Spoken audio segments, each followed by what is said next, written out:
These attacks on innocent people are cowardly.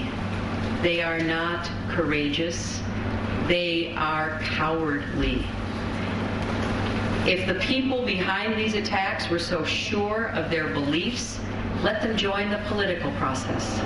Let them come forth to the people of Pakistan and this democracy and make their case that they don't want girls to go to school, that they want women to be kept back, that they believe that they have all the answers and the rest of us who are people of faith have none. Let them make that case in the political arena and see how far they would get.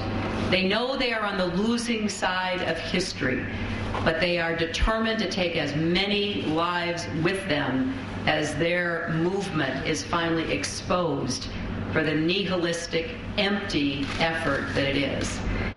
Secretary of State Hillary Clinton today in an emotional press conference. Her visit to Pakistan was greeted by a huge bombing at a women's marketplace in Peshawar. The bombing killed at least 100 people. Against that stomach-turning backdrop today, the Obama administration is, of course, still working to boil down its approach to what the foreign policy in-crowd now calls the AfPak war, as if it is one war in Afghanistan and Pakistan. The politics of the war took a turn so twisted and sensational last night that the new plotline sounds like it's straight out of the cynical, disillusioned American cinema of the 1970s. According to reporting from the New York Times trifecta of Dexter Filkins, Mark Mazzetti, and James Risen, the brother of the president of Afghanistan, the brother of Afghan President Hamid Karzai, widely described as a drug kingpin whose assumed corruption undermines the credibility of the whole Afghan government, and his brother, the president, Ahmed Walid Karzai, and his president, Hamid Karzai. Mr. Ahmed Walid Karzai is also, apparently, according to the New York Times, a longtime employee of us, specifically of the CIA. Current and former American officials tell the Times that Brother Karzai helps the CIA by doing lots of things, including operating a paramilitary group, renting out housing to U.S. forces, and acting as a go-between for the Americans and the Taliban. The allegations would be salacious at any time, but this week, after America just lost 7 service members and 3 DEA agents while they were on an anti-narcotics trafficking mission, this week the allegations are more than just salacious, they are explosive, and they may have the political potential to affect the course of the war. As national security reporter Spencer Ackerman put it today at the Washington Independent, quote, CIA money funds a politically connected drug dealer. Opium funds the Taliban. We are in Afghanistan to fight the Taliban.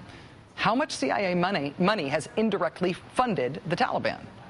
This nauseating question being asked just as the Taliban claimed responsibility for a daylight attack on Westerners in Kabul, which killed at least 11 people, including 5 UN-related workers.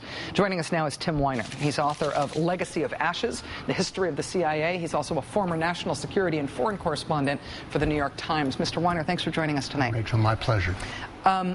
Legacy of Ashes traces CIA history back to before the beginning. The light you shed on the agency is not particularly flattering. But today, with this story of the CIA funding a man who seems to be all wrong for the American war effort, I just have to ask what you think the CIA's strategy is with him. Well, the CIA's most effective weapon over the years has been nice stacks of crisp $100 bills. That's how you buy information, that's how you win or rent loyalties, and it's a very effective weapon traditionally in Afghanistan, at least to rent people's loyalties. Paying for information, that's what the CIA does. Renting people, funding paramilitary operations in Afghanistan, the CIA has done that for the better part of 3 decades. What's truly unfortunate here is that there's a presidential runoff election scheduled in Afghanistan in 10 days. The legitimacy of the Afghan government, the entire reason that we've been there for going on 9 years now, has to do with democracy and stability in Afghanistan. And this guy, the president's brother, stole maybe 1 million votes in southern Afghanistan. That doesn't look good for winning hearts and minds. How coordinated are the military mission in a place like Afghanistan and the CIA mission? Is there mission conflict between what Langley is doing and what the Pentagon is doing? When I look at those 10 Americans killed this week on what is essentially an anti-drug operation, and then learn that we are maybe also subsidizing the man who's alleged to be the biggest drug kingpin in the country, I worry that we're fighting a war against ourselves as much as anybody else. Among the three great nightmares that President Bush handed on to President Obama, Iraq, the Great Recession, and Afghanistan, it looks like Afghanistan is the one that's going to last the longest. And that is because the harmonization of American military and diplomatic and intelligence policy there hasn't happened, and it didn't happen under President Bush. What you have here is a strategy in the South, that's the president's brother. A strategy in Kabul, that's the president. And a strategy in the east toward the Pakistan border that's about killing people, killing bad guys. Until this is put together by President Obama, and the 7th meeting that he's had on trying to harmonize American policy in Afghanistan is coming up tomorrow, we're going to be fighting and dying there for years and years and years. We've been there longer now than the Soviets were when they occupied Afghanistan in the 80s. The story here and understanding the implications of the story that was broken by the New York Times is one thing. It's also a story about the story. This just surfaced now for some reason. Somebody decided to give the New York Times this information.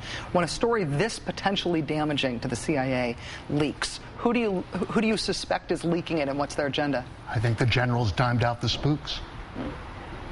The generals are not happy with this. There's often conflict between the ambassador, the station chief, and the senior military people. General McChrystal, who's trying to get tens of thousands more American troops into Afghanistan, cannot be happy with the perception that the American spooks in Afghanistan, are behind a crook. Yeah. Tim Weiner, author of Legacy of Ashes, The History of the CIA, which is not only on my bookshelf, but on the bookshelves of most of the people who work on this show, even before I demanded it. Former national security and foreign correspondent for the New York Times. It's invaluable to have your insight here. Thank you for coming in. Rich. Really appreciate it. Take care.